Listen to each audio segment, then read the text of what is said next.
My dear students, this is Deepak Kumar, and today I shall be taking up the chapter The Happy Prince that is written by Oscar Wilde. I have already posted one audio content related to the first part of this chapter. Today I will be discussing with you the second part.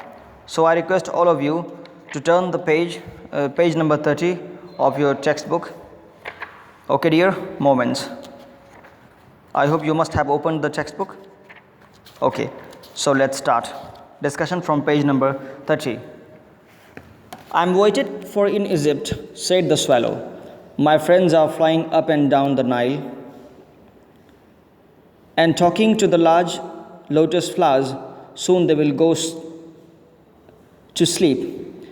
The prince asked the swallow to stay with him for one night and be his messenger. The boy is so thirsty and the mother so sad, he said. I don't think I like boys, answered the swallow. I want to go to Egypt. But the happy prince looked so sad that the little swallow was sorry. It is very cold here, he said, but he agreed to stay with him for one night and be his messenger. So my students, in the previous class, I have already told you that why happy prince was looking very sad and why tears were coming out from his eyes, right? And he also talked about when he was a prince, when he was alive and had a human heart. Okay, he lived in the palace where sorrow is not allowed to enter, when sorrow was not allowed to enter. We talked about these lines in the previous class. Okay. Thank you, little swallow, said the prince. The swallow picked out the great ruby from the prince's sword and flew away with it in his beak over the roofs of the town to give it to the woman, the seamstress. He passed by the cathedral tower where the white marble angels were sculptured. He passed by the palace and heard the sound of dancing. A beautiful girl came out on the balcony with her lover. I hope my dress will be ready in time for the state ball, she said. I have ordered flowers to be embroidered on it, but the seamstresses are so lazy. So lazy. See the reply of the princess, the way she is thinking about the old seamstress. He passed over the river and saw the lanterns hanging on the masts of the ships. At last he came to the poor woman's house and looked in. The boy was tossing feverishly on his bed, and the mother had fallen asleep. She was so tired. In he hopped and laid the great ruby on the table beside the woman's thimble. Then he flew gently around the bed, fanning the boy's forehead with his wings. How cool I feel, said the boy. I must be getting better, and he sank into a delicious slumber. Then the swallow flew back to the happy prince and told him what he had done. It is curious, he remarked, but I feel quite warm now, although it is so cold.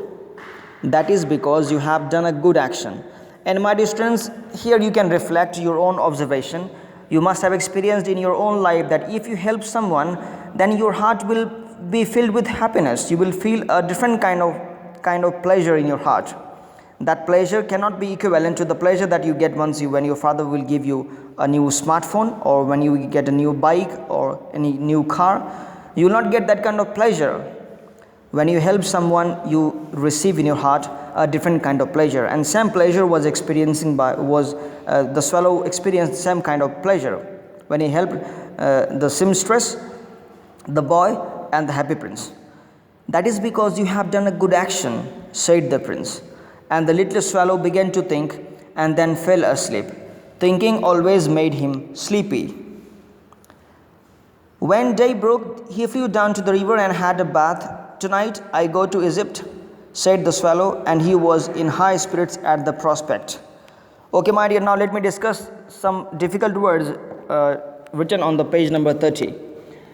Sculptured means make or represent a form by carving. Thimble is a small metal cap worn to protect the fingers while sewing. Especially seamstress and tailors, they use it. Seamstress used to use that. Delicious here, pleasant, peaceful, enjoyable, and slumber means sleep. Now page number 31. He visited all the monuments and sat a long time on the top of the church steeple. When the moon rose, he flew back to the happy prince. Have you any commissions for Egypt? He cried. I'm just starting. Swallow, swallow, little swallow, said the prince. Will you stay with me one night longer? I am waited for in Egypt, answered the swallow. Swallow, swallow, little swallow, said the prince. Far away across the city, I see a young man in a garret. He is leaning over a desk covered with papers, and in the glass by his side there is a bunch of withered violets. His hair is brown and crisp, and his lips are red as a pomegranate, and he has large and dreamy eyes. He is trying to finish a play for the director of the theater, but he is too cold to write any more. There is no fire in the grate, and hunger has made him faint. I will wait with you one night longer, said the swallow, who really had a good heart.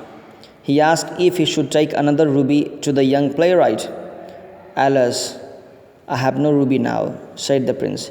My eyes are all that I have left. They are made of rare sapphires, which were, turn the page, my dear students, which were brought out of India 1,000 years ago. Now let me discuss difficult words from page number 31. Steeple, a church tower, commissions, undertaking, missions, works, task. Garret, a top floor or attic room, especially a small dismal one. Withered, become dry and shriveled.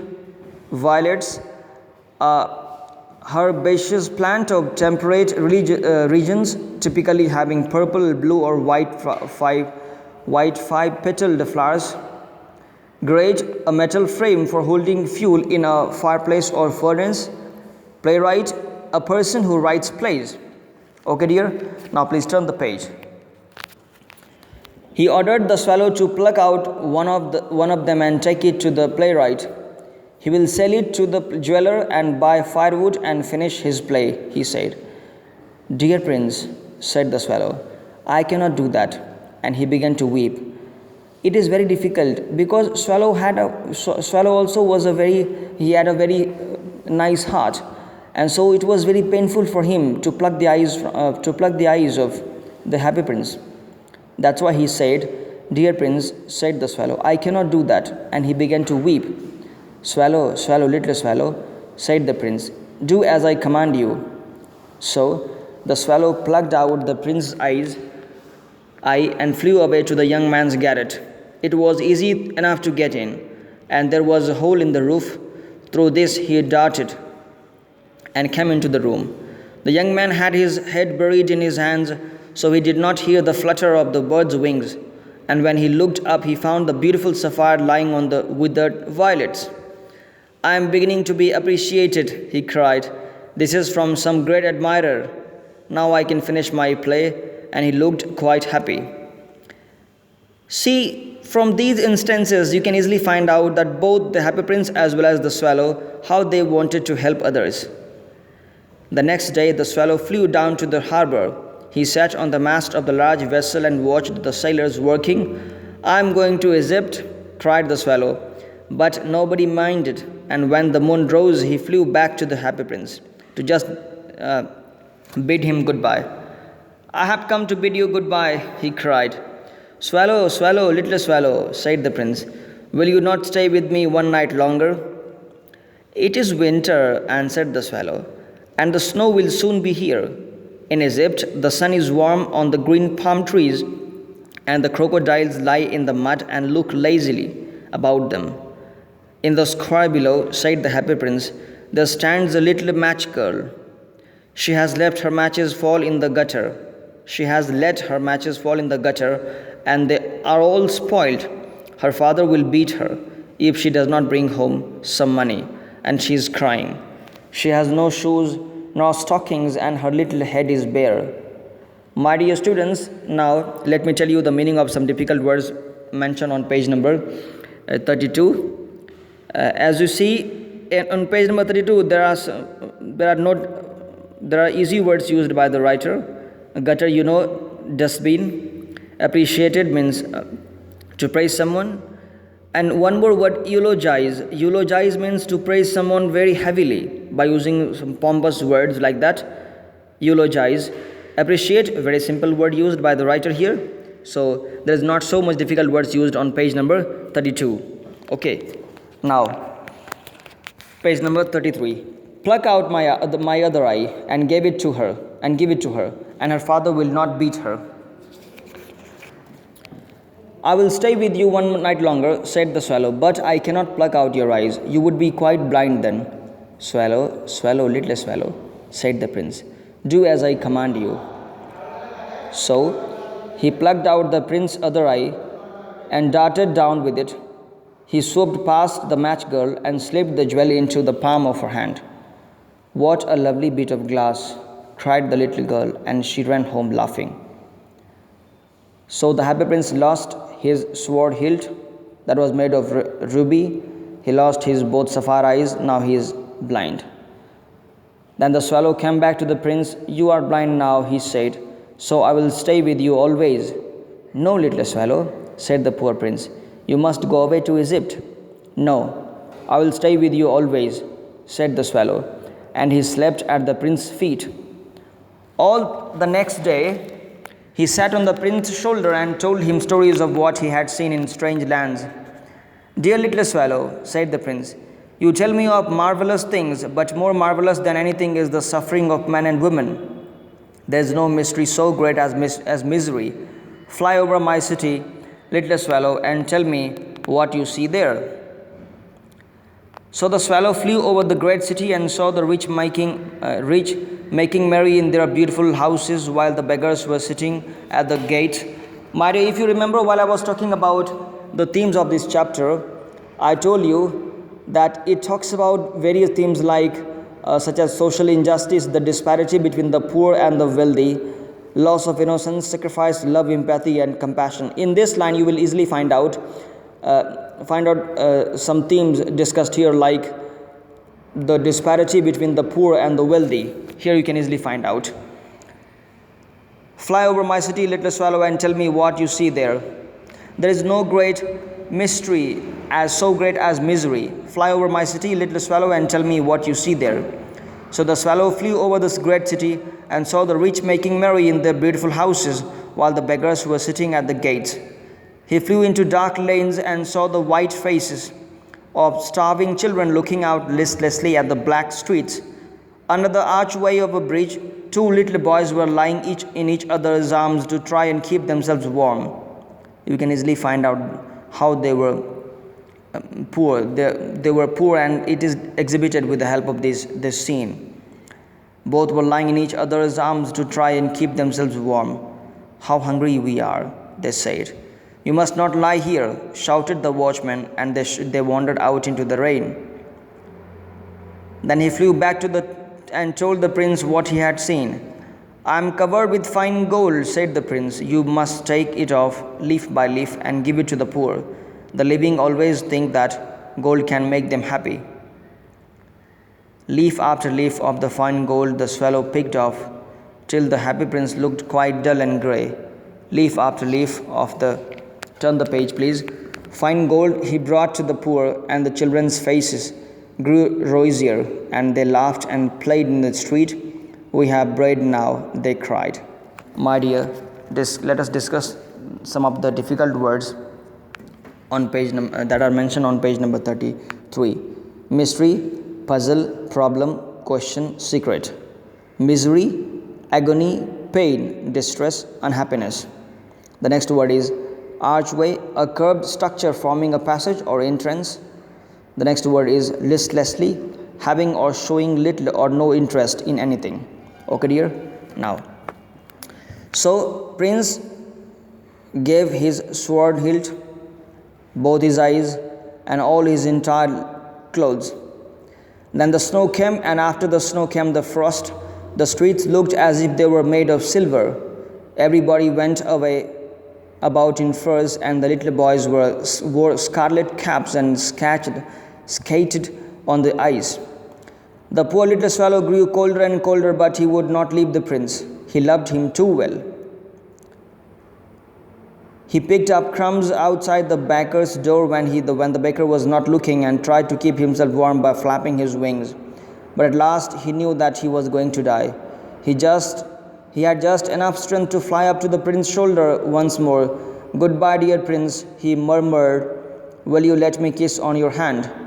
"I am glad that you are going to Egypt at last, little swallow," said the prince. "You have stayed too long here, but you must kiss on my lips, for I love you." "It is not to Egypt that I am going," said the swallow. "I am going to the house of death. Death is the brother of sleep, is he not?" So here swallow is talking a bit in a philosophical way, that death is the brother of sleep. Is he not? Is he not? And he kissed the happy prince on the lips and fell down dead at his feet. At that moment, a curious crack sounded inside the statue, as if something had broken. The fact is that the laden heart had snapped right in two. It certainly was a dreadfully hard frost. Early the next morning, the mayor was walking in the square below in company with the town councillors. As they passed the column, he looked up at the statue. "Dear me, how shabby the happy prince looks," he said. "How shabby indeed," cried the town councillors, who always agreed with the mayor, and they went up to look at it. "The ruby has fallen out of his sword, his eyes are gone, and he is golden no longer," said the mayor. "In fact, he is little better than a beggar." "Little better than a beggar," said the town councillors. "And here is actually a dead bird at his feet," continued the mayor. "We must really issue a proclamation that birds are not to be allowed to die here," and the town clerk made a note of the suggestion. Dear students, let me discuss the words on page number 34. Laden, dull and heavy, or made of lead. Shabby, in a poor condition, falling apart. You can also say worn out or discolored. Proclamation, a public or official announcement dealing with a matter of great importance. Okay, dear. So it was written, a notice has been published, and it was written that birds are not to be allowed to die here, and the town clerk made a note of the suggestion. So they pulled down the statue of the happy prince, as he is no longer beautiful, he is no longer useful, said the art professor at the university. Then they melted the statue in a furnace. "What a strange thing," said the overseer of the workmen at the foundry. "This broken lead heart will not melt in the furnace. We must throw it away." So they threw it on a dust heap where the dead swallow was also lying. "Bring me the two most precious things in the city," said God to one of his angels, and the angel brought him the laden heart and the dead bird. "You have rightly chosen," said God, "for in my garden of paradise this little bird shall sing forever more, and in my city of gold the happy prince shall praise me." By Oscar Wilde. My dear students, this concludes the chapter. So you can easily understood, my dear, that how it talks about different themes and valuable themes like social injustice, the disparity between the poor and the wealthy, loss of innocence, sacrifice, love, empathy and compassion. Loss of innocence, sacrifice, love, empathy and compassion. These four most valuable things, most important values are presented by the happy prince and swallow. Happy prince laid his life to help others. Swallow also laid his life to help others. He died for the sake of giving a better life to others. So in the lotus feet of God, both were accepted. My dear students, I request all of you to go through the text. With the help of a dictionary, I tried to tell all the difficult words from this chapter. I forgot to tell the words on page number 35. Okay, furnace means an enclosed structure in which material can be heated to very high temperatures. Example for smelting metals. Overseer means supervisor. Foundry, a workshop or factory for casting metal. Paradise, the kingdom of heaven. My dear students, I request all of you to read this text, and if you have any problem, convey the same to me. Thank you very much.